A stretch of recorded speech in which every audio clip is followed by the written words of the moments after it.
अरिहन्तो भगवन्त इन्द्रमहिता सिद्धाश्च सिद्धीश्वरा आचार्या जिनशासनो नतिकरा पूजा उपाध्यायका श्री सिद्धांत सुपाठका मुनिवरा रत्नत्रयाराधका पंचेते परमेष्ठिन प्रतिदिन कुर्वन्तु ते मंगलम। बोलो पंच परमेष्ठी भगवान की जय। 1008 श्री आदिनाथ भगवान की जय। अंतिम तीर्थेश भगवान महावीर स्वामी की, आचार्य भगवान गुरुवर श्री विशुद्ध सागर जी महाराज की जय। मुनि श्री सुप्रभ सागर जी महाराज की जय। मुनि श्री प्रणत सागर जी महाराज की जय। सभी को जय जिनन। क्या वह सौभाग्य का क्षण, एक अनुष्ठान पूरा नहीं हुआ तब तक दूसरा अनुष्ठान शुरू हो गया। यह बानपुर नगरी का नियोग ही ऐसा है कि एक समोषण विधान का यहाँ पे आगाज हुआ था और समाज की भावना ध्यान में रखते हुए मुनि श्री ने अपने मंगल आशीर्वाद हमारे इस लघु पंच कल्याणक के लिए प्रदान किए और आज से उसका मंगलाचरण भी पुनः हुआ और लघु पंच कल्याणक की शुरुआत हुई।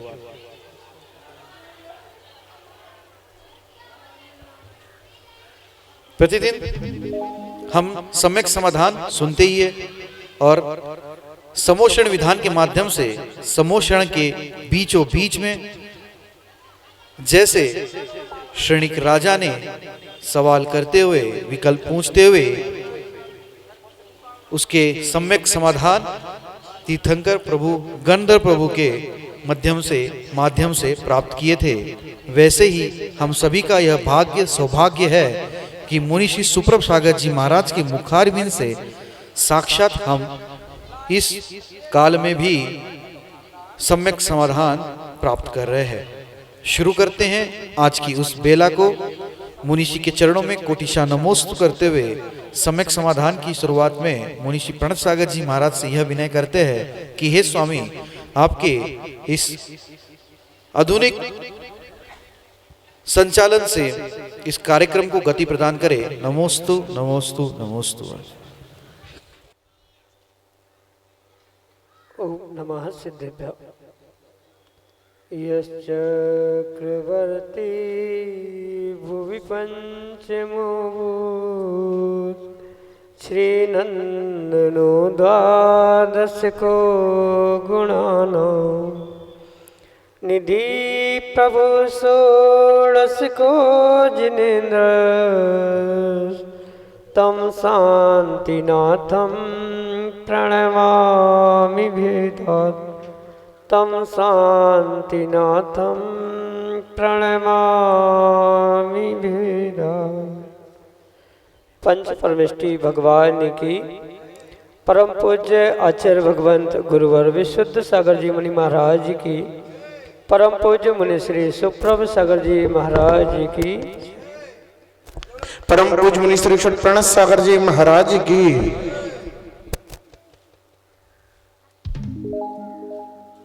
समीचीन विकल्पों का सम्यक समाधान, सम्यक ज्ञान की वह अलौकिक विधा जिसके माध्यम से हम सभी उस सम्यक ज्ञान रूपी ज्योति को प्राप्त करके अपने जीवन को प्रकाशित करने का पुरुषार्थ कर रहे हैं। वह सम्यक समाधान जो परम पूज्य मुनि श्री सुप्रभ सागर जी महाराज के मुखारविंद से प्रतिदिन आगम के परिप्रेक्ष्य में हम सबको प्राप्त हो रहा है, वह इतना सरल और सहजता से मुनि श्री सम्यक समाधान प्रदान कर रहे हैं कि निश्चित ही हमारे जीवन के लिए वह कल्याणकारी उपाय साबित हो रहा है। ऐसा वह शाश्वत सुख की प्राप्ति का एकमात्र कार्यकारी उपाय समीचीन विकल्पों का सम्यक समाधान देश के विभिन्न प्रांतों से अनेकानेक समीचीन विकल्प हमें यहाँ प्रतिदिन प्राप्त हो रहे हैं और उनका हम सभी सम्यक समाधान प्राप्त कर रहे हैं। प्रारंभ करते हैं आज का सम्यक समाधान। और आज के पहले विकल्प के लिए डॉक्टर मगन जैन आष्टा मध्य प्रदेश से परम पूज्य मुनिश्री के श्री चरणों में सपरिवार कोटि कोटि नमोस्तु निवेदित करते हुए अपना समीचीन विकल्प रख रहे हैं कि महाराज जी, आगम में दुख के निमित्त से आर्त रौद्र ध्यान एवं सुख के निमित्त से रौद्र ध्यान की उत्पत्ति का कारण होता है, जो क्रमशः त्रियंच और नरक आयु के बंध का कारण होते हैं।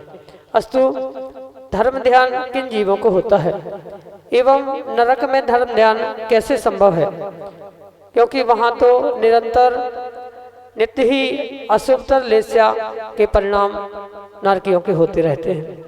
हमारे समीचीन विकल्प का सम्यक समाधान करने की अनुकंपा करें। नमोस्तु महाराज जी, नमोस्तु। ओम नमः सिद्धम। परम पूज्य आचार्य भगवत गुरुवर विशुद्ध सागर जी महाराज की।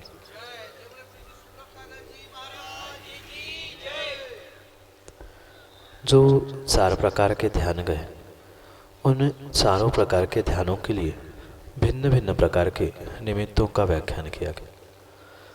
जहाँ आर्द्र रौद्र ध्यान कहे गए, वह परिपूर्ण रूप से अशुभ रूप से ही स्वीकार किए गए, और धर्म और शुक्ल ध्यान को कर्मों की निर्जरा करते हुए शुभ ध्यान रूप स्वीकार किया गया। जो आर्द्र ध्यान है वह दुखों के निमित्त से और रौद्र ध्यान सुखों के निमित्त से ही होता है, ऐसा किंचित भी नहीं है। सुखों के निमित्तों से भी आर्द्र ध्यान देखने में आता है और दुखों के निमित्त से भी रौद्र ध्यान देखने में आता है। जो आर्द्र रौद्र दोनों ध्यान है, अशुभ होने के कारण से उन दोनों में भी मुख्यतः वह दुखों की ही होती है। जैसे इष्ट वियोग अनिष्ट संयोग रूपी वह जो आर्द्र ध्यान कहा गया है, वहाँ पर सुख का अभाव होने के निमित्त से, दुख का सद्भाव होने के निमित्त से ये आर्द्र ध्यान की व्याख्या प्राप्त होती है। और रौद्र ध्यान के भी निमित्त से जो व्याख्यान प्राप्त होता है हिंसानंदी है, तो हिंसानंदी कोई सुख का साधन नहीं है, या जो चौर्यानंदी रौद्र ध्यान कहा गया है वो भी किसी भी प्रकार से सुख का निमित्त नहीं हो सकता है।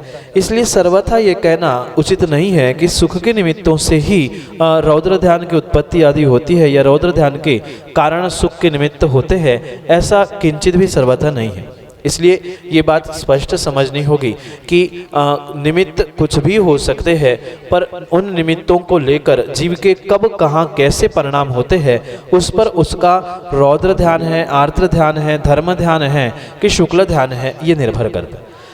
अब उस शुक्ल ध्यान पर पहुंचते हुए ये समझना होगा कि धर्म ध्यान और शुक्ल ध्यान जो अच्छे या शुभ ध्यान कहे गए हैं, उनमें से उस धर्म ध्यान के निमित्त से ये समझना होगा कि नरक में जो धर्म ध्यान होता है वह मात्र पहले 3 नरकों की अपेक्षा से ही कहा गया। उसके बाद जो वहाँ पर जीवों की परिणति और परिणाम है वह जैसे जैसे नीचे के नरकों में जाता है या नीचे के नरकों में गमन होता है, वैसे वैसे वहाँ के दुख लेशाएँ आदि आदि अपने आप बढ़ती जाती है और दुखमय होती जाती है। इसलिए जो धर्म ध्यान का भी किंचित व्याख्यान प्राप्त होता है वह परिपूर्ण रूप से पहले 3 नरकों तक ही होता है, क्योंकि 3 नरकों तक देवों का गमन कहा जाता है। वहाँ पहुंचकर उनको जो मार्गदर्शन या उस धर्म ध्यान के विषय में, धर्म के विषय में जो देव वहाँ पहुंचकर मार्गदर्शन करते हैं, उसका चिंतन करते हुए कथनचित कुछ अंशों में 3रे स्वर्ग तक ही धर्म ध्यान का व्याख्यान है। पूरे मतलब 4थे, 5वें, 6वें और 7वें नरक में किसी भी प्रकार के धर्म ध्यान का व्याख्यान नहीं हो सकता। वहाँ देखना सुनने का या समझने का कोई निमित्त नहीं मिलता है। 3रे नरकों तक फिर भी वहाँ देवों द्वारा उस सच्चे मार्ग का या धर्म आदि का व्याख्यान करने की व्यवस्था वो पहुँचते हैं, इस कारण से हो सकती है, पर उसके आगे वह धर्म ध्यान नहीं होता। और जो नित्यतर अशुभ लेशा कही है, एक के बाद एक अशुभ लेशा कही है, उन अशुभ लेशाओं के साथ भी हमें धर्म ध्यान आदि के विषय को समझना होगा।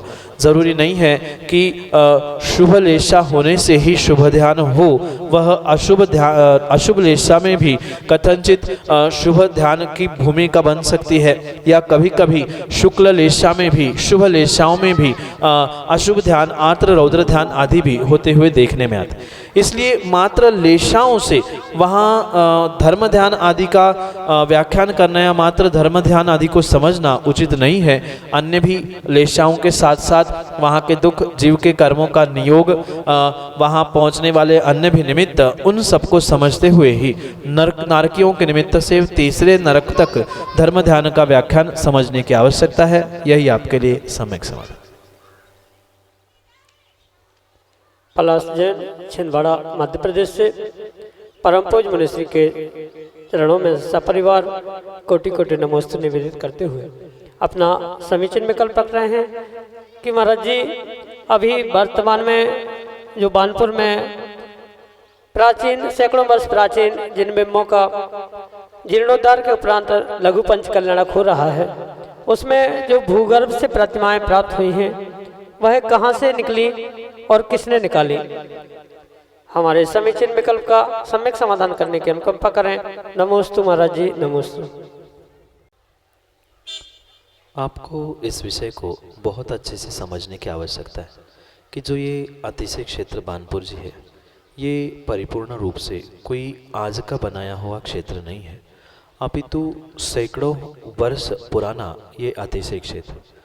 और मात्र वर्तमान में जितना क्षेत्र का स्थान या एरिया है, जितनी मंदिर वर्तमान में है, उतना ही उसका स्थान या उतने ही वहाँ मंदिर नहीं थे, अपितु इससे भी कई अधिक गुना क्षेत्र इस अतिशय क्षेत्र का था, जिसके निमित्त से बहुत बड़ी बड़ी प्रतिमाएं, बहुत विशालकाय मंदिर कुछ वर्ष पूर्व में थे। पर कुछ ऐसे निमित्त मिले जिसके कारण से ये जितनी भी मंदिर है, प्रतिमाएं हैं, वह उन शासन कालों में किसी न किसी निमित्तों से कह दो, विध्वंस के कारण कह दो, काल के परिवर्तन के कारण कह दो, कुछ विध्वंसी जीवों के निमित्त से कह दो, शासन काल के कारण से कह दो, जो भी ये काल का और परिवर्तन हुआ, वह सहजता से वह प्रतिमाएं, मंदिर ढह गए और नष्ट होके जमीन में गड़ गए। और जैसे ही कुछ कालांतर के बाद किसी किसान ने या किसी व्यक्ति ने उसको खोदने का या ठीक करने का, अपने खेत आदि में जोतने का प्रयास किया, तो बहुत सारे स्थानों पर ये प्रतिमाएं प्राप्त हुई। आज भी ऐसे कई सारे आसपास के स्थान हैं जहां खेतों में भी सहजता से हल चलते हैं तो कहीं न कहीं प्रतिमाओं के अवशेष विशेष रूप से मिलते ही मिलते हैं। उनमें से कुछ वर्ष पहले जो म्यूजियम और संग्रहालय आदि के निमित्त से यहाँ वहाँ यत्र तत्र जो प्राप्त हुई प्रतिमाएं थी, उनको किन्हीं पूर्व काल के बुजुर्गों ने निकालकर जो संग्रहालय में आदि में विराजमान किया था, उनको पुनः जीर्णोद्धार करके उसका लघु पंचकरण किया जा रहा है। उसको आज कल में किसी ने ना निकाला है, न कहाँ निकाला, क्यों निकाला, कब निकाला है, ऐसा उसका भी कोई प्रमाण प्राप्त नहीं होता। पर ये पक्का है कि वे कहीं न कहीं अभी भी जब जमीन से खेतों में आसपास में जब बहुत सारे शेष अवशेष मिल रहे हैं, तो ये भी पक्का है ये जो भी अवशेष मिले हैं वह प्राचीन प्रतिमाओं के अवशेष और प्राचीन प्रतिमाएं नियम से जो बहुत विशाल क्षेत्र था वह कहीं न कहीं काल के परिवर्तन में अन्य कारणों से जमीन के नीचे चला गया था। आज भी आप चाहे तो किसी को बुलाकर यहाँ की परीक्षा करा सकते हैं। यहाँ वर्तमान में भी ऐसे बहुत सारे भूगर्भ के अंदर बहुत सारी प्रतिमाएं और बहुत सारी ऐसे जिन मंदिर है जिनको पुराने पूर्वज बता के गए, जो बानपुर का इतिहास भी प्राप्त होता है। उसमें भी बहुत सारे गणेशपुरा आदि आदि के मंदिरों के साथ साथ यहाँ के जैन मंदिर ही अवशेष और बहुत सारे व्याख्या आपको उसके विषय में प्राप्त हो सकती है। और उसमें देखते हुए या उसको समझते हुए ये समझने की आवश्यकता है कि ये पूर्व से बहुत विशाल और समृद्ध एक क्षेत्र था। काल के परिवर्तन में जो जमीन के मिट्टी के नीचे चला गया, कुछ कुछ अवशेष समय समय पर निकल रहे हैं, इसलिए ये ना किसी व्यक्ति ने वर्तमान में उसे नहीं निकाला है। जो भी वर्तमान में लघु पंचकरण के रूप में उसके संस्कारित करके भगवान बनने की प्रक्रिया प्रारंभ हो चुकी है, वह पिछले कुछ वर्ष पहले जो बुजुर्ग थे उन्होंने आसपास के स्थानों से निकालकर जिसे इकट्ठा करके संग्रहालय में रखा था, उसमें से जो योग्य प्रतिमाओं का परिपूर्ण रूप से जीर्णोद्धार हो सकता है, उनको निकालकर उनका जीर्णोद्धार करके उनका ही लघु पंचकरण करने का यहाँ कार्य प्रारंभ हो चुका है। ये किसी वर्तमान के एक व्यक्ति के द्वारा निकाला नहीं है। कौन से स्थान से निकाला, ये अनावश्यक चर्चा और अतिशय बनाने की आवश्यकता नहीं है, पर यह पक्का है कि भूगर्भ से ही निकली हुई ये इसी स्थान की मूल प्रतिमा है, क्योंकि ऐसी बनावट से बनी हुई बहुत सारी खंडित प्रतिमाएं जिसके शेष अंग अवशेष आदि मिल रहे हैं, उससे ये अनुमान लगाते हुए ये निर्धारित किया जा रहा है कि यहीं पे किसी स्थान पर मिली हुई ये बुजुर्गों को मिली हुई ये प्रतिमाएं हैं, जिनका लघु पंचकरण के द्वारा प्राण प्रतिष्ठा का कार्यक्रम हो रहा है। यही आपके लिए सम्यक समझ। अगले समीचीन विकल्प के लिए हमारे सामने हैं ज्योति शुभम मोदी, टीकमगढ़ मध्य प्रदेश से, अपने समीचीन विकल्प के साथ। महाराज श्री पार्श्वनाथ भगवान के ऊपर फन किसने फैलाया? पद्मावती माता ने या धरणेन्द्र ने? क्योंकि मैं अभी हस्तिनापुर गई, वहाँ मैंने देखा कि पद्मावती माता ने ऊपर फन फैलाया है और धरणेन्द्र ने बिठाया है, लेकिन पार्श्वनाथ वो 40 में लिखा है पद्मावती ने फन फैलाया, उस पर स्वामी को बैठाया। तो सही क्या है महाराज श्री? पद्मावती ने फण फैलाया, उस पर स्वामी को बिठलाया। धरणेन्द्र भी में भी फण फैलाया, प्रभु के ऊपर छत्र बना। ये जो पंक्ति है वास्तव में यही परम सत्य है। अन्य जो भी कथानक हो या अन्य जो भी किसी भी प्रकार से व्यवस्थाएं रूप प्रतिमा आदि बनाई हो, तो वो भिन्न विषय है, पर आगम के परिप्रेक्ष्य में परम सत्य तो यही है कि पद्मावती देवी ने फण फैलाकर उनको नीचे से यानी जमीन से ऊपर उठा के फण पर बैठा दिया, और धरणेन्द्र जो थे उन्होंने सर्प का रूप बनाकर उन पर वह छत्र के रूप में उपसर्ग दूर करने का प्रयास किया। ये वास्तव में उस पुराण ग्रंथों की अपेक्षा से इसे समझने की आवश्यकता है, पर क्वचित कदाचित कहीं आपने ऐसा देखा हो कि धरणेन्द्र को नीचे फण पे के लिए रूप में बंद दिखाया हो, ऊपर पद्मावती के द्वारा फण फैलाया, तो उसमें भी बाधा करने की कोई आवश्यकता नहीं या विकल्प करने की आवश्यकता नहीं है।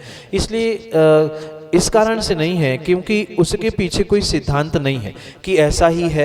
वह तो पुराण ग्रंथों में जैसे आगम ग्रंथों में आचार्यों ने लिखा है वैसे उस प्रकार से सर्वत्र प्रसिद्ध है, पर क्वचित कदाचित किसी ने कुछ नया दिखाने के लिए या कुछ मन की करने के लिए किया हो तो वो भिन्न विषय है। पर आगम में तो जो 40 आदि में पढ़ने में आता है वही परम सत्य है। प्रतिमा में कभी कभार कुछ नया दिखाने का या कुछ हटके करने का बहुत सारे कलाकार प्रयास करते हैं, तो उस कारीगर के अपेक्षा से कुछ नया विशेषण दिखाने के लिए अगर उन्होंने किया हो तो भिन्न विषय है, पर 40 में जो लिखा है वही परम सत्य है। यही आपके लिए सम्यक समझ।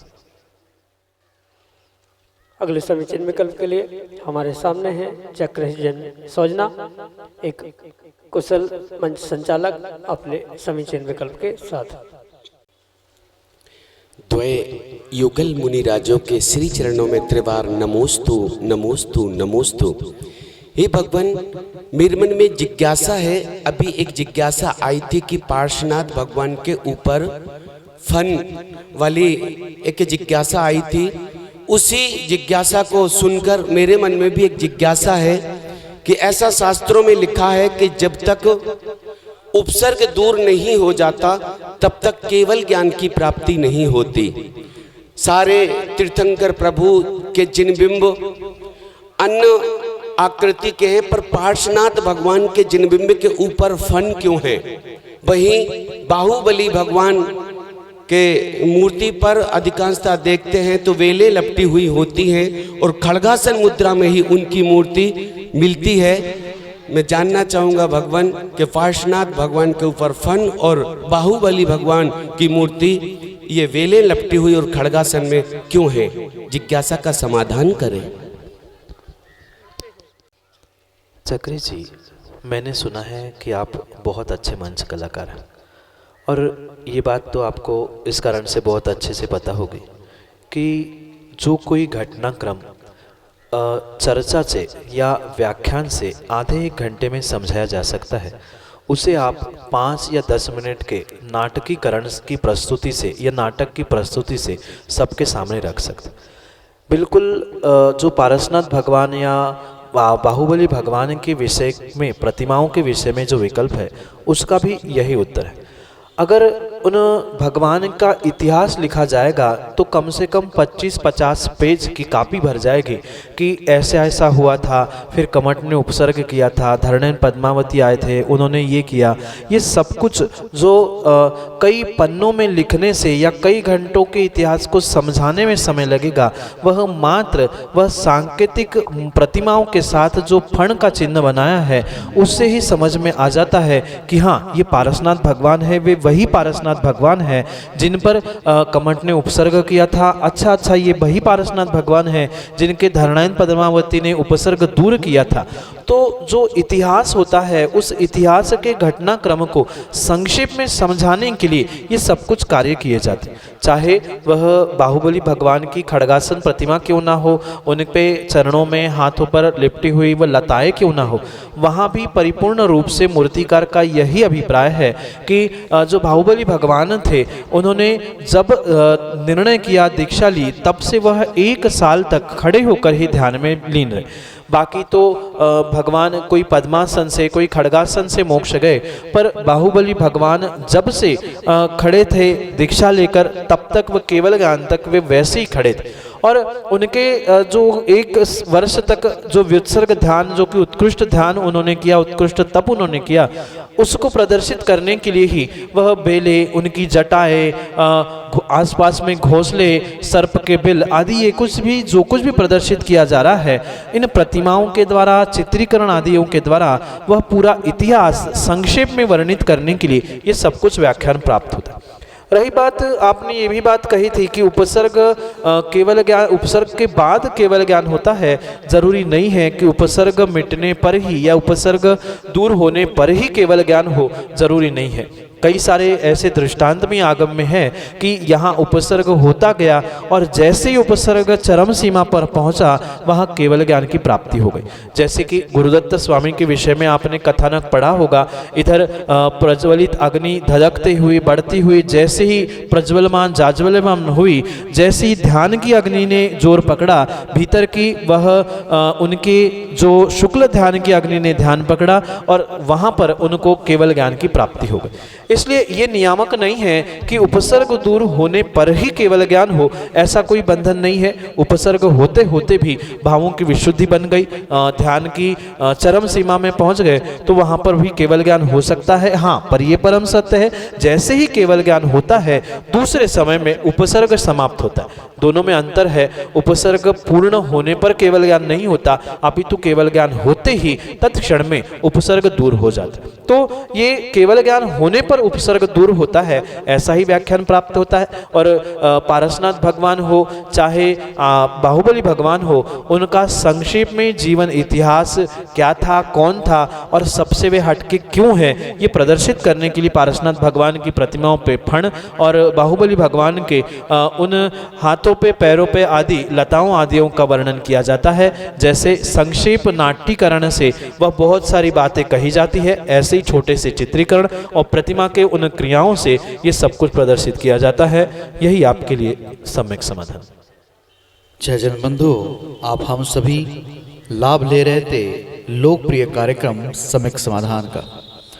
प्रतिदिन यह कार्यक्रम 5:13 पे सुप्रभुवाच इस YouTube चैनल के माध्यम से प्रसारित होता है। 5:13 पे प्रतिदिन सुप्रभुवाच के माध्यम से प्रसारित होने वाला यह सम्यक समाधान कार्यक्रम। अगर आप इस कार्यक्रम से जुड़ना चाहते हो, कार्यक्रम के माध्यम से अपने विकल्प का समक पाना चाहते हो, तो हमारा व्हाट्सएप का नंबर 8707 8707548811। नंबर याद रखें 8707548811। नीचे पट्टी पे, स्क्रॉल पे या फ्लिप पे यह नंबर आपको दिखाया जा रहा है। samyak.samadhan@gmail.com यह हमारी जीमेल की आईडी है। आप जीमेल के आईडी के माध्यम से भी अपना विकल्प हम तक पहुंचा सकते हैं। वह विकल्प एकत्रित करके मुनीषी तक पहुंचाते हुए हम सभी लोग उसके कार्यक्रम के माध्यम से सम्यक समाधान प्राप्त करेंगे।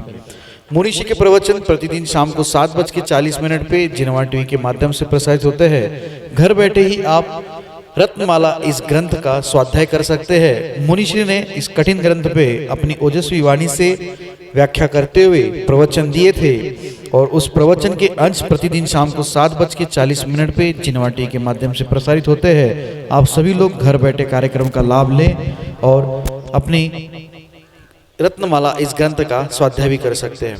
सुप्रभुवाच इस YouTube चैनल को आप सब्सक्राइब करें, लाइक करें एवं शेयर करें ताकि अन्य लोगों तक भी यह अनुपम कार्यक्रम पहुंचे और वो भी अपने मन में उठने वाले विकल्पों का सम्यक समाधान प्राप्त करें। इसी भावना के साथ आज के सम्यक समाधान के कार्यक्रम को यहीं पे विराम देते हैं। मुनीषी के चरणों में कोटिशा नमोस्तु। जय जनेन्द्र।